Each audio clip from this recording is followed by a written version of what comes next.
Ya, betul Bapak Ibu semuanya. Jadi saya anggap mayoritas menjawab beda, nggak ada yang sama, walaupun ada yang sama mungkin baru 1-2 orang ya. Oke, kita kupas ya perbedaan dan persamaannya ya, kita kupas perbedaan dan persamaannya. Oke. Pedagang, nah pedagang ini berorientasi bahwa dia bagaimana Pak? Ada yang mau jawab? Hanya menjual saja. Hanya menjual saja, betul. Ada lagi?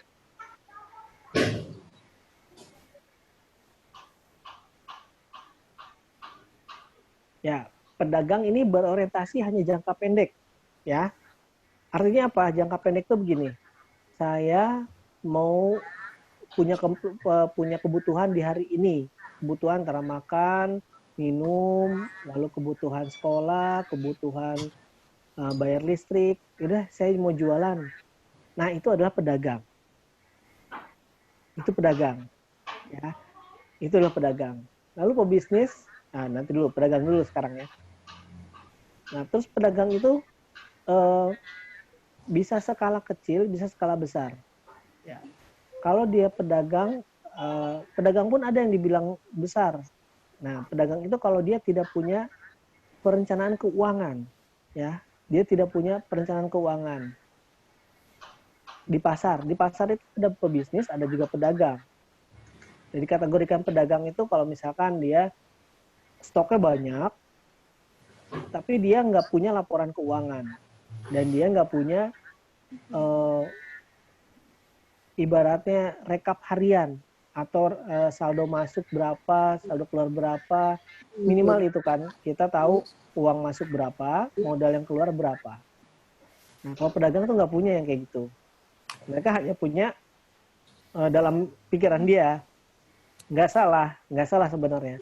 Tapi kalau kita konteksnya berbicara pedagang dan pebisnis, itu yang membedakannya. Nggak FaceTime, yang penting nggak FaceTime. Cuma. Lalu pedagang apalagi nih yang membedakan? Nah, pedagang itu dalam segi produk itu belum inovatif. Dari segi produk belum inovatif. Nah, pebisnis gimana nih? Kalau pebisnis ya kebalikan semuanya. Dia memiliki jangka panjang dan dia tidak memikirkan kebutuhan di hari ini, tapi dia memikirkan bagaimana bisa suatu saat itu dapat untungnya besar. Jadi dia mulai dari pertama itu seperti nggak kelihatan untung gitu, nggak kelihatan untungnya. Kok kayaknya rugi dia jualan tuh. Nah bisa jadi dia sedang merencanakan sesuatu, gitu kan. Dia merencanakan sesuatu, nggak akhirnya begitu di akhir rencana itu sudah jalan, akhirnya dia menutup tuh semua kerugian sebelumnya dengan keuntungan di suatu hari nanti. Nah itulah pebisnis. Nah, di Redinet ini mau jadi pedagang atau pebisnis, tinggal kita pilih mau jadi pedagang atau pebisnis, boleh, bisa aja. Kalau mau jadi pebisnis ya berarti ada proses. Nah kalau pedagang ya udah langsung aja jualan ya menghasilkan. Memang sama-sama menghasilkan keduanya, tapi caranya ada yang berbeda. Pedagang mungkin dapat penghasilan di hari itu, tapi pebisnis bisa saja keuntungannya di hari itu terakumulasi di akhir nanti.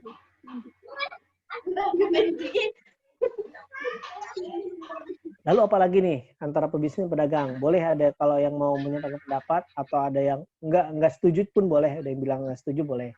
Tapi yang membedakan memang pedagang dengan pebisnis itu adalah beda.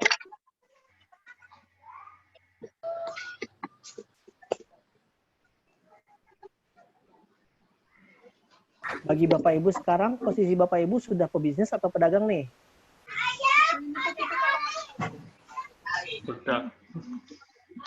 Pedagang. Ya nggak masalah, tapi skip keduanya masih pedagang. Oke, nggak apa-apa. Saya yakin pasti masih menganggap dirinya adalah berjualan dan berdagang. Tapi kalau udah mindsetnya adalah berbisnis, nah beda lagi nanti. Pemikirannya kan beda. Pasti ada sesuatu yang dipikirkan dulu matang-matang, lalu actionnya pun matang, gitu. itu adalah pebisnis. Tapi ketika pedagang, ibu posting, tek, jualan, ya udah ibu adalah berdagang. Gitu. Tapi kalau pebisnis, dia akan merencanakan dulu tuh, merencanakan hari ini saya akan mau ngapain nih. Apakah saya mau menargetkan langsung jualan, atau saya mau langsung building list database aja dulu. Gak masalah. Ada kan yang Bapak Ibu suka lihat, ayo bergabung waiting list sekarang karena nanti akan dapat harga maksimal, harga diskon gitu kan. Nah, berarti dia akan sedang menyusun database tuh. Menyusun database dan dia akan jualan itu nanti di akhir. Gitu. Karena dia udah mikirkan polanya dan dapat tuh. Nah, jadi buat Bapak Ibu sekarang, kenapa sih harus ada komunikasi bisnis?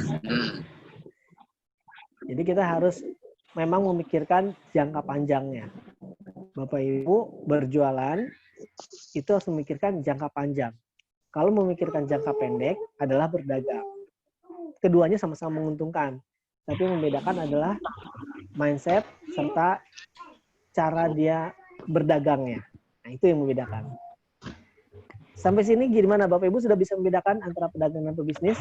Atau ada yang ditanyakan lagi? Sebelum lanjut, ada yang ditanyakan?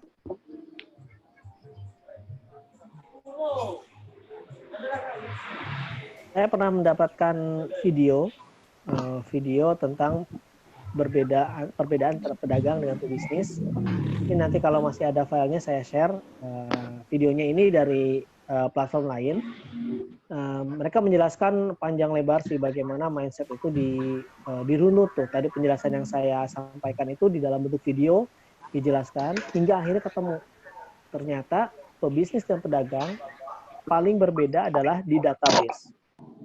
Pedagang tidak punya database, tapi pebisnis dia punya database. Database itu apa? Yang pertama, tahu siapa yang sering beli. Yang kedua, siapa yang belinya lebih dari satu kali. Nah, dia punya datanya. Terus dia punya data email, nomor handphone. Lalu dia punya data kota gitu kan. Misalkan kalau dia main digital marketing. Dan dia punya juga data jumlah pembelian per orangnya berapa. Nah, itu adalah pebisnis. Dan dia punya channel marketing gitu. Nah, jadi Bapak Ibu, apabila sekarang masih posisinya berdagang, tidak apa-apa. Sudah punya keunggulan yaitu ilmu jualannya. Ya, ilmu jualannya. Jadi Bapak Ibu sudah punya keuntungan untuk ilmu jualan, tinggal nanti adalah membangun database-nya. Coba Ibu bangun database-nya. Komunikasi bisnis adalah nanti kita berperan di bagaimana cara berjualan sebagai seorang pebisnis. Seperti itu. Jadi kita akan nangkap komunikasi bisnis adalah berjualan sebagai seorang pebisnis, bukan sebagai pedagang. Itulah perbedaannya. Jadi Bapak Ibu tahu ya, bagaimana nanti pembelajaran yang akan didapatkan selama kurang lebih 5 hari ini. Nah, jadi di saat hari ini, Bapak Ibu kalau ada yang ingin ditanyakan boleh. Silakan ditanyakan. Atau yang ingin berkenalan boleh, gitu kan. Yang ingin mengenalkan. Bapak Ibu selain ada bisnis Training.net, ada lagi nggak di bisnis yang di luar? Kalau ada boleh saling berbagi informasinya, barangkali nanti jadi jadi ya masukan gitu kan, atau jadi menghubungkan saudara lah, kayak dapat informasi dagang, informasi produk. Oke, Bapak Ibu, apakah ada yang bisnis lain? Kalau bisnis lain boleh saling berbagi. Oh, misalnya saya punya bisnis ini, gitu kan. Menarik nih, saya mengulas tentang pedagang dan berbisnis. Pernah di satu hari saya termenung tentang kok pedagang sayur mereka jualan, tapi kok dibilangnya pedagang, nggak disebut pebisnis. Sedangkan orang jualan es teh, Bapak Ibu tahu nggak ada es teh yang dijual di mall-mall tapi jualnya es teh doang gitu kan. Disebutnya bisnis. Apa memang karena tempat, apa karena dagangannya. Ternyata baru tahu jawabannya di situ. Bahwa pedagang dia ya nggak punya database. Yang ada dia tahu untung hari ini. Ya tahu dia cukup hari ini. Ya dapat uang masuk hari ini. Ya udah, itulah berdagang. Tapi kalau kita berbisnis, kita harus punya pengelolaan, perencanaan, lalu komunikasinya. Di sinilah materi yang akan disampaikan tentang komunikasi bisnis. Bagaimana nanti akan dalam hal chatting, dalam copywriting-nya, lalu dalam sekarang ini lagi tren untuk orang berjualan diawali dengan storytelling. Jadi dia menceritakan gitu kan, pengalaman, ujung-ujungnya dia menawarkan satu produk. Nah, itu ada nanti tekniknya ya. Nanti ada tekniknya. Jadi bercerita dari pengalaman kita, tapi ujung-ujungnya menawarkan satu produk. Nah, itu nanti ada. Jadi di grup itu sudah ada pemateri salah satu saya, Pak Johan, lalu Pak Arya. Nah, Pak Arya nanti akan bercerita juga tentang sahabat. Jadi sahabat yang berdagang itu akan diceritakan. Ya, diceritakan teladan-teladannya. Nah, termasuk starter pack yang nanti akan dibagikan mungkin malam atau besok pagi untuk bahan bacaan dari sahabat Rasul, ya, sahabat Rasul yang berbisnis, gitu ya.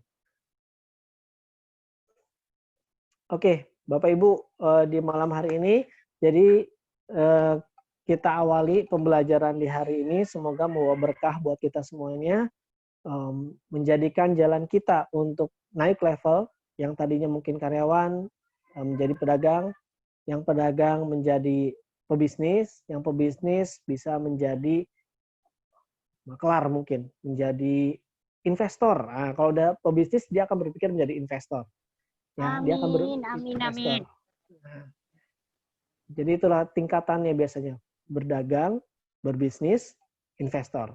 Atau mungkin bisa dibalik, investor dulu, berbisnis, berdagang. Tapi ya tergantung jalannya orang sih, masing-masing punya jalannya ya. Tapi menurut saya ketika nanti sudah bisa berbisnis, jangan lupa berinvestasi.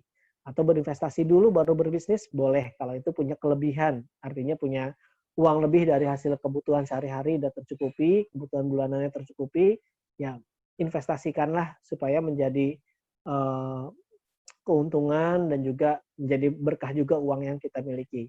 Seperti investasi di PyTrend Asset Management, karena kemarin saya sudah dapat kelasnya, ternyata memang cukup menjanjikan, maksudnya bukan menjanjikan keuntungan, tapi menjanjikan kenyamanan kita berinvestasi. Kenapa? Karena kita bisa menarik uangnya tanpa risiko untuk uang itu hilang dalam jumlah banyak, karena kita tahu, kita kontrol pada saat narik dan pada saat beli, itu supaya kita nggak rugi. Ada hitungannya, ada caranya. Nah, itu di setiap hari Rabu ada kelasnya tuh. Kelas investasi setiap 3:30 sore. Nah, nanti kalau yang mau daftar, silakan daftar ke saya. Nanti akan saya gabung ke kelas setiap Rabu. Bagi yang punya SID, daftar aja. Maksudnya yang punya akun di PyTrend Asset Management, tinggal daftar ke saya. Nah, nanti untuk yang baru belum punya, bisa daftar sekaligus bikin gitu kan, bikin akunnya. Oke, itu sedikit pengumuman, karena tadi bahas tentang investor ya. Jadi lanjut lah, karena kita sama-sama di PyTrend, saya juga harus membawakan PyTrend itu lagi. Nah, mantap Bu Tari. Bu Tari katanya sudah pernah jadi invest, lalu narik lagi. Lebih nyaman kan? Nyaman dalam artian, ya kita nggak takut uangnya itu hilang, tetap bisa kita tarik, seperti nabung. Saya juga pernah mengalami waktu umroh, karena sering invest, ya naruhlah habis gajian, taruh. Begitu umroh butuh, tarik. Akhirnya punya deh buat oleh-oleh gitu kan. Ya kayak gitu. Jadi enak gitu kan. Tadi sampai mana ya? Karena berbicara investasi, jadinya saya investor jadi ngomongin investasinya. Oke, saya lihat ke chat dulu deh. Barangkali ada yang nanya di kolom chat. Oke, beda pedagang dengan pebisnis. Nah, ini ada yang mencoba jawab dari Cak Parto. Pedagang tidak punya database, pebisnis. Oh ya, tulisannya. Oke, saya bacain ulang. Pedagang tidak punya database, pebisnis lengkap dari nama, nomor kontak, dan beberapa kali beli, termasuk calon pembeli, pembeli, dan pelanggan, sampai mitra bisnis. Yap, betul sekali. Jadi kalau sekarang Bapak Ibu sudah punya mitra, nah itu harusnya punya datanya. Walaupun data itu tercatat di virtual office ya, tapi kita harus catat mungkin namanya, kotanya, terus nomor handphonenya, minimal itu. Kalau bisa sampai pekerjaannya boleh, lebih bagus. Nah, kalau kita bisa punya database itu, kita enak, bisa kelolanya enak. Jadi kita bisa merencanakan sesuatu itu dengan mudah. Jadi pengalaman ketika kita tidak punya database, kita sama aja seperti masuk ke dalam hutan yang nggak punya petunjuk apa-apa. Nah, tapi kalau kita punya database, kita bisa manfaatkan database itu sebagai petunjuk. Saya nawarin ini cocoknya ternyata kalau kita punya database nih ya, ternyata pas saya ini kalau mitra PyTrend, kalau mitra Training.net ngelihat database ternyata mitra-mitra di bawah saya kebanyakan adalah karyawan. Lalu ibu-ibu. Wah, berarti saya punya kemampuan menarik, memikat orang ke ibu-ibu dan seorang karyawan. Nah, itu adalah suatu petunjuk supaya kita punya rencana berikutnya. Promonya seperti apa. Nah, itulah. Jadi kalau kita punya database gitu, nama, pekerjaan, kota, dan nanti kalau kotanya kita lihat, oh ternyata saya punya mitra di kota ini. Saya bisa pasang iklan dong ke kota ini. Kenapa saya bisa pasang iklan ke kota ini? Karena saya bisa arahkan nanti ke mitra di bawah saya. Kalau nanti ada apa-apa, saya arahkan ke dia. Nah, itu keuntungan punya database. Kita punya petunjuk. Gitu. Oke, kameranya agak jalan-jalan ya. Sambil soalnya kekunci ini. Oke, lalu di bawahnya ada Bu Hanifatun. Saya pedagang pakaian, ada catatan nota belanja sama daftar pelanggan yang ngutang. Yang ngutang aja berarti masih salah ya? Gimana, Bang? Oke, jadi kalau punya catatan keuangan itu sudah selangkah lebih maju dari berdagang. Terutama utang piutang, jelas itu harus dicatat karena itu udah dalam akadnya ya. Jadi kalau hutang piutang nggak dicatat, akadnya itu apa ya? Bukan dibilang gagal, tapi dibilangnya ya nggak afdol akadnya ya. Jadi harus dicatat, malah wajib, hukumnya wajib untuk mencatat hutang piutang supaya agar ada sama-sama keterbukaan, transparansi. Nah, itu adalah selangkah lebih maju dari berdagang karena sudah punya bisnis. Nah, tapi Ibu data dipetakan nih, si A ini karyawan bukan, ibu rumah tangga bukan. Nanti Ibu bisa tahu, oh kalau karyawan tetap aja macet. Tapi dia kalau berdagang lancar kok. Nah, Ibu nanti bisa tahu tuh. Nanti bisa tahu karakter orang. Ibu akan bisa menilai ketika ada orang yang mau beli, dia ngutang. Tapi bisa tahu, tinggal nanya aja, Ibu kerja? Iya kerja, gitu kan. Terus berapa anaknya, Bu? Nah, tapi kalau gara kita punya database, ya tahu yang nunggak itu biasanya yang bayar-bayar telat itu anaknya 5 kali. Terusnya dia masih sekolah SD, anak-anaknya banyak. Ini yang ada kategori telat nih, gitu kan. Nah, saya harus hati-hati nih gitu, sama orang ini. Nah, itu keunggulannya kalau kita punya database. Kalau kita, apalagi kalau dicatat. Jadi database bisa aja dalam pikiran kita. Kalau misalkan saya males nyatet nih, tapi punya dalam pikiran kita, ingatan kita cukup bagus, nggak masalah. Nggak masalah. Tapi akan lebih baik lagi ketika itu dicatat database-nya supaya bisa ketahuan. Kayak gitu Bu Hanifatun. Jadi itu udah selangkah lebih baik. Hanya saja nanti tinggal dicari itu yang banyak ke Ibu tuh yang beli adalah karyawan atau berdagang. Atau dia pengangguran, bisa jadi gitu kan. Atau dia ibu rumah tangga yang tidak punya penghasilan. Kenapa harus punya catatan itu? Karena kita bisa masukin database berikut produk lain. Kita jadi punya celah untuk menawarkan produk lain. Karena dia karyawan, gitu kan. Kalau dia karyawan punya motor, saya bisa nawarin nih Viakra. Nah, itulah enaknya kalau kita punya database. Jadi kita bisa tahu harus jualan apa dan harus komunikasinya bagaimana. Akan beda kalau kita punya database itu. sering-sering dilihat aja namanya ini siapa, terusnya dia kerjanya apa. Ya nggak perlu diwawancara, tinggal kita lihat aja. Kalau misalkan seringnya kan, kalau saya seringnya ketemu nenek saya kan juga dia dagang, catat tuh kalau yang ngambil barangnya. Nah, tapi dia datang ke rumah-rumah, nah, itu kan bisa sambil sekalian ngeliatin anaknya berapa, di rumahnya ada apa aja. Nah itu diingat kalau hari itu udah selesai pulang, dicatat pengeluarannya berapa. Nah kalau sampai dicatat detail lebih hebat, top nantinya. Oke, tentang beda pedagang baru itu aja ngerespon ya. Oke, tentang investasi ya tadi Bu Tari ya. Oke, dari Bu Anifatun. Oke, nggak masalah nanti untuk jaringannya yang terkendala nanti dibantu oleh Mbak Cucu ya. Kalau nggak salah beliau nelponin terus ke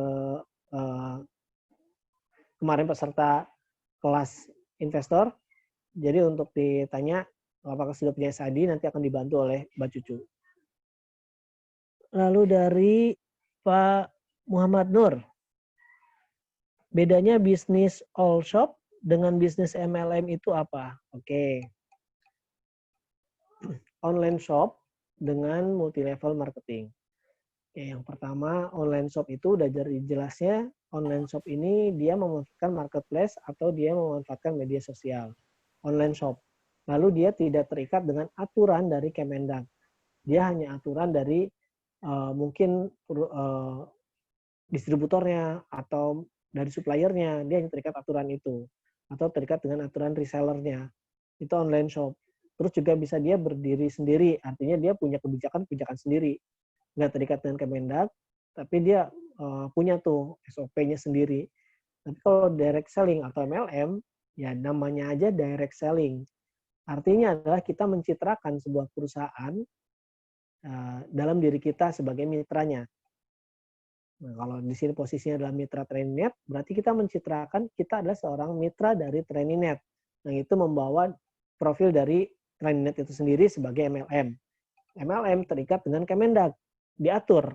Makanya produk MLM itu tidak bisa masuk ke marketplace sebenarnya, ke Shopee, ke Tokopedia, Bukalapak, Lazada. Sebenarnya nggak bisa. Kalaupun ada, suatu saat nanti kalau ketemu akan diblok, akan ditutup akunnya. Jadi nggak bisa jualan lagi tuh. Terus juga terkena aturan Kemendag, dia nggak boleh di-display.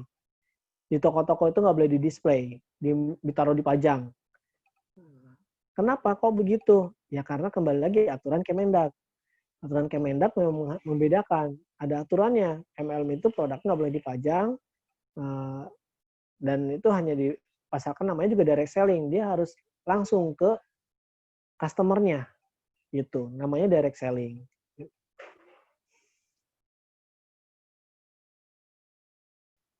Makanya di beberapa platform media sosial yang lain, ya mereka sebenarnya sekarang juga nggak melakukan penindakan, mungkin belum kena aja sih. Kayak sekarang WhatsApp bisnis itu setelah saya lihat syarat dan ketentuannya, mereka memang tidak terbuka dengan MLM, sehingga akan kena tuh kalau nanti kita menganalogikan dengan MLM. Tapi kalau kita ya tidak kena spam, tidak kena report, masih aman. Begitu. Jadi perbedaannya di situ. Kalau online shop dia memang online memperjualbelikan barang, ada yang mainnya dropship, ada yang mainnya dia langsung marketplace gitu kan. Kalau dropship ada tuh dropship untuk casing, ada dropship baju, ada ya banyak lah sekarang untuk dropship. Seperti itu Pak Muhammad Nur yang saya bisa jelaskan apa bedanya antara MLM dengan online shop. Begitu. Aduh.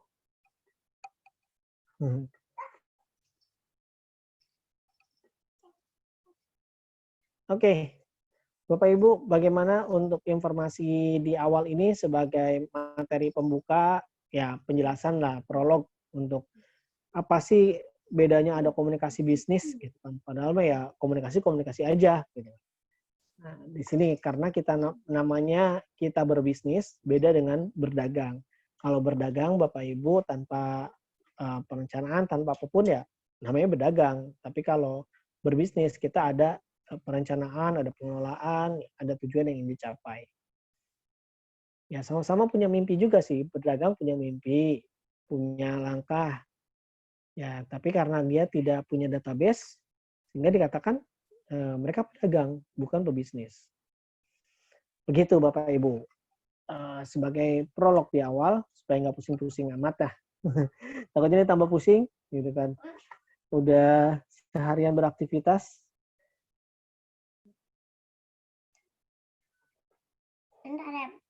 Oke, Bapak Ibu kalau boleh saya tahu, selain karena fast track, karena diakui langsung otomatis, apa yang mendorong, memotivasi untuk belajar ini?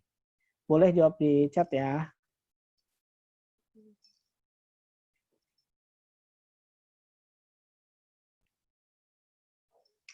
Atau ada yang mau menyampaikan pendapatnya boleh.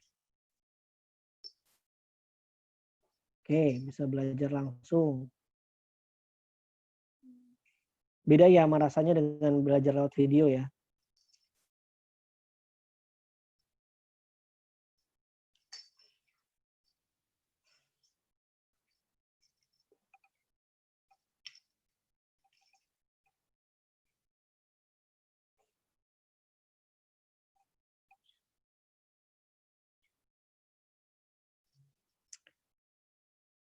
Oke, tadi saya di grup sempat sampaikan bahwa materi yang Anda pelajari tentang chat dan copywriting, lalu tentang storytelling, tentang sahabat Rasul yang berdagang dan berbisnis, kita ambil teladannya. Lalu yang terakhir tentang laporan keuangan sebagai komunikasi bisnis. Nah, nanti itu bersama headmaster ya, dengan headmaster PTN Academy, insya Allah akan belajar tentang laporan keuangan. Nah, tadi kan saya jelaskan di awal apa bedanya pebisnis dengan pedagang, yaitu dia punya laporan keuangan. Nah, laporan keuangan yang sederhana seperti apa sih untuk para pebisnis pemula gitu kan, supaya bisa menjadi komunikasi bisnis yang efektif gitu kan, untuk mengambil langkah strategis apa gitu kan. Itu nanti kita belajar lebih lanjut ya di situ. Oke, ada yang ingin bertanya? Oke, saya bacakan ya. Ini dari Bu Luhur Prihatin. Belajar tentang komunikasi bisnis, jadi mau ngulik-ngulik lagi. Oke. Bu Pak Saiful Anwar, untuk mendapat pemahaman dalam membangun bisnis, terutama bisnis jaringan. Oke. Oke, dari Pak Firman, saya masih pegawai, mau tahu aja gimana caranya berbisnis. Baik. Amin, tertarik sama temanya komunikasi bisnis biar sukses bisnisnya, sukses hidupnya. Wow. Amin, amin. Kita semua berharap begitu ya, sukses bisnis dan berkah hidup. Kalau belajar sama-sama di sini kayaknya lebih enak dan banyak manfaatnya, banyak dapat pengalaman dari teman-teman atau dari para pakarnya langsung. Yang pasti pengen nambah ilmu bisnis online-nya lebih. Oke. Sambil bikin risol. Aduh, mantap nih kalau risolnya langsung dijualin. Oke, siap. Saya memahami. Jadi memang Bapak Ibu semua yang kita pelajari nanti ini bagaimana kita akan membedakan antara berdagang yang berbisnis supaya kita tidak memikirkan dengan jangka pendek tapi jangka panjang. Karena yang namanya usaha ya. Nah, namanya usaha kan kita tentu ingin yang langgeng ya, bisa diwariskan. Kayak usahanya bakmi Jakarta mungkin, usaha apalagi tuh yang warisannya turun-menurun sampai generasi keempat masih ada. Bisa jadi memang dia awalnya adalah hanya berdagang. Tapi ketika dia mulai itu mengembangkan, akhirnya dia tahu ilmu bisnis, ya dijalankanlah supaya usahanya itu berusia lama. Ya, kita kan tentu pengen ya masa pensiun itu udah punya usaha yang bisa dinikmati oleh anak keturunan kita, gitu kan.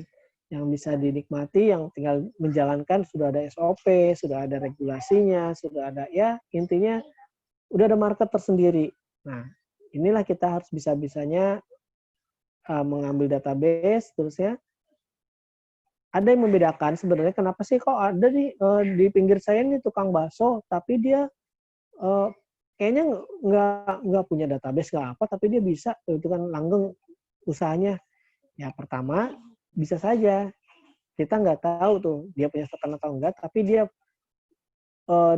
dalam benak dia apa ya istilahnya, kalau tengetan, apa sih istilah di Jawa itu atau Sunda, tengetan apa telaten apa, yang dia orangnya ingetan gitu.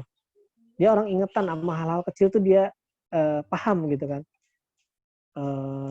Misalkan, oh ini orang kayak gini nih, dia nawarin, dia kasih lebihan ini aja udah seneng, dia akan balik lagi. Apa tuh istilahnya, tengetan apa ya, tahu nggak istilah tengetan? Jadi orangnya ingetan, jadi orangnya inget dengan hal yang kecil, hal spesifik tuh dia inget. Nah itu mungkin yang membedakannya, dia punya feeling ke situ gitu kan. Nah kalau orang kayak gitu dia ya udah passionnya udah di situ. Nah kembali kalau dia passionnya udah ada di usahanya, nah dia akan dapat tuh tengetannya, itu dia akan dapat memperhatikan hal-hal yang kecil yang detail. Titen, nah titen ya benar tuh bahasa Jawanya. Titenan ya, titenan betul. Dia titenan, ingetan aja dengan hal yang kecil. Oh gatekan, ada juga gatekan ya, gatekan. Oh, saya baru tahu gatekan. Bahasanya baru dengar, gatekan.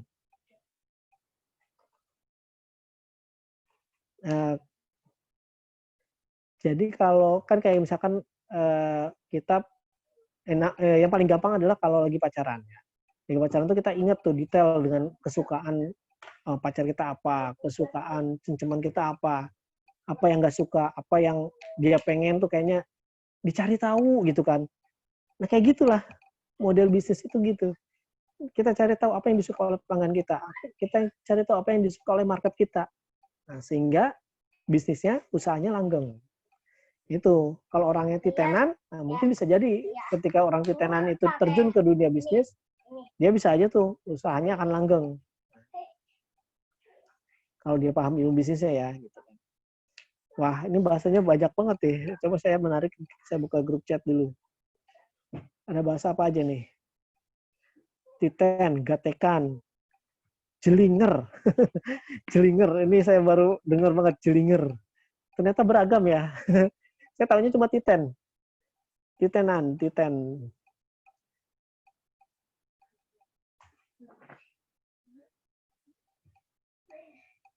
Ku ngatekna atau merhatikan. Oh, oke. Berarti titen di atasnya gatekan ya. Betul gitu ya, di atas gatekan.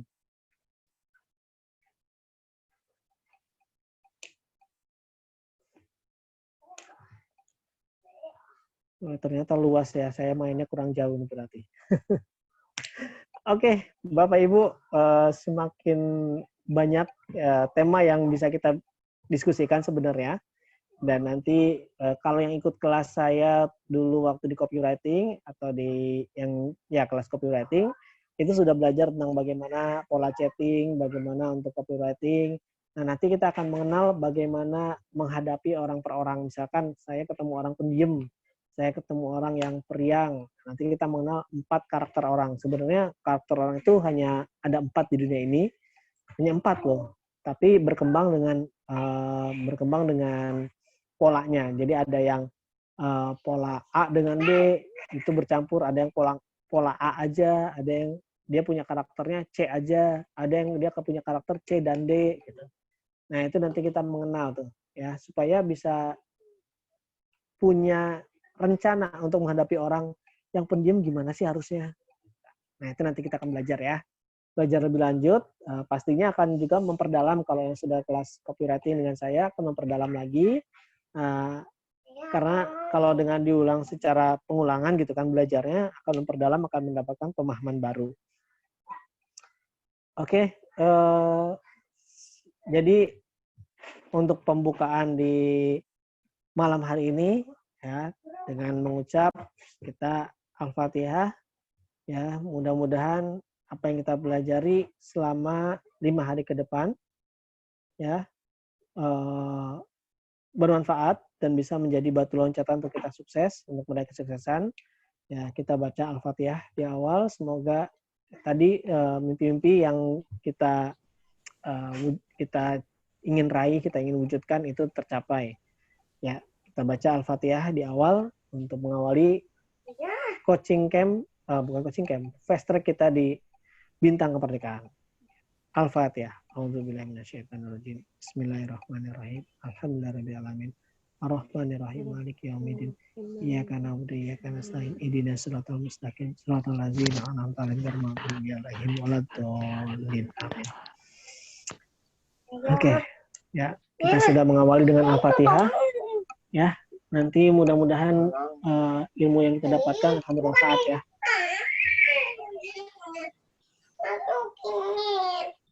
Sebentar ya.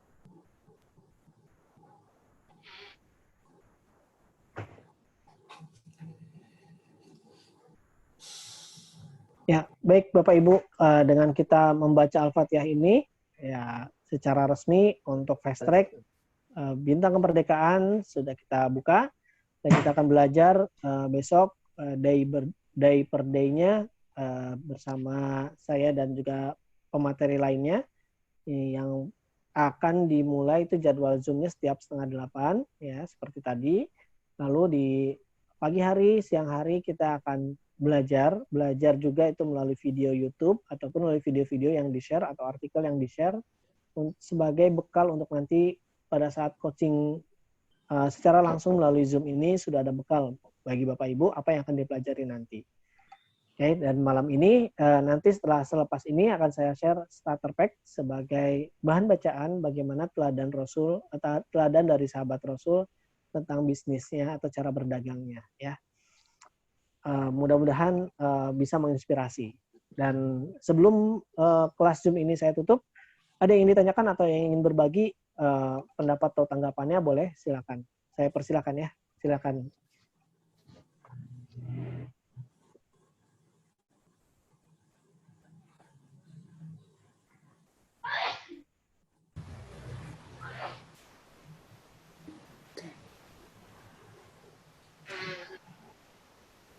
Ada yang bertanya juga boleh. Kalau tadi ada yang kurang jelas tentang pemahaman pedagang dan pebisnis atau komunikasi bisnis, boleh disampaikan.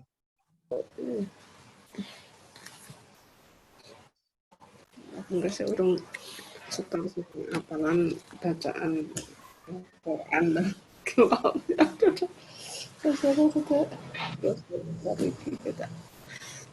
Tiap hari wiki kudu di-share di setorne ayat iki jus iki. Nggih, Bu. Ini setoran Al-Qur'an ya, Bu, ya? Hafalan.